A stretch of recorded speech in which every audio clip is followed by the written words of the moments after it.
Dear friends, I spoke on Sunday about how important it is that we don't take offence at each other, and how when we become scandalised and start pointing fingers, we get caught up with a spirit of accusation, which is the opposite of the Holy Spirit, and this leads us into a place of death rather than a place of abundant life. What was in the back of my mind was our present situation of lockdown and how we see our government's choices.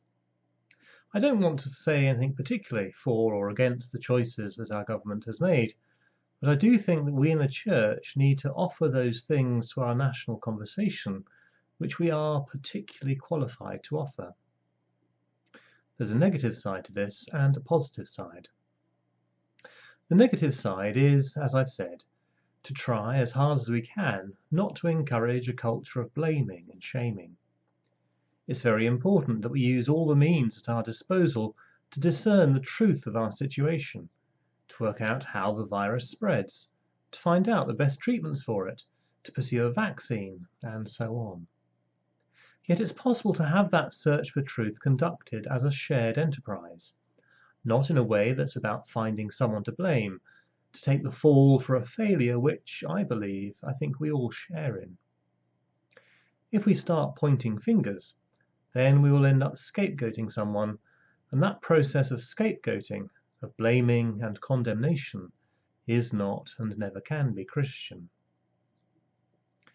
Yet the positive side is more important, and, it seems to me, it is the absence of this distinctive Christian perspective which is crippling our government's response at the moment. You will have heard the expression about being guided by the science. This is not a good slogan. It's an even worse guiding philosophy. It is not possible to pass off responsibility for our choices onto the shoulders of scientists. That isn't what they're trained to do. It isn't where their very valuable contributions lie. The decisions that we must make are based upon our values.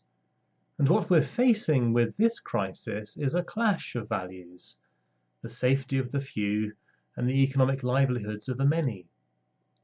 In order to be able to get through this crisis, we need to be able to think clearly about values, to give the right amount of weight to each value at stake, and then to make a choice guided by which values are most important to us.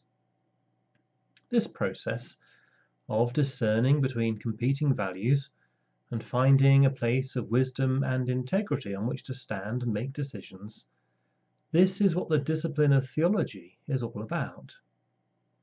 Now, I'm coming to this as someone committed to a Christian theological framework, and there are other religious traditions, but I would point out that if you embrace the idea that each human being is precious, then you too are working within that Christian framework.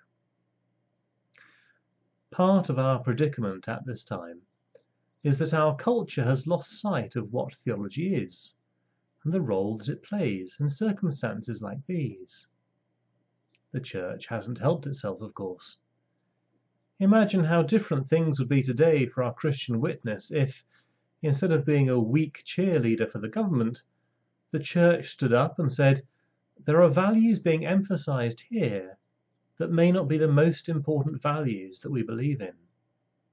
Let's have a conversation about risk and patterns of life and what actually makes life worth living."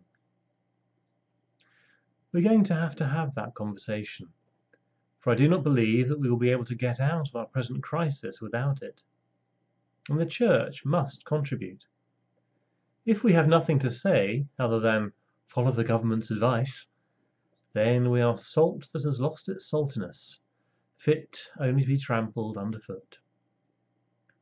All of our leaders need our prayers.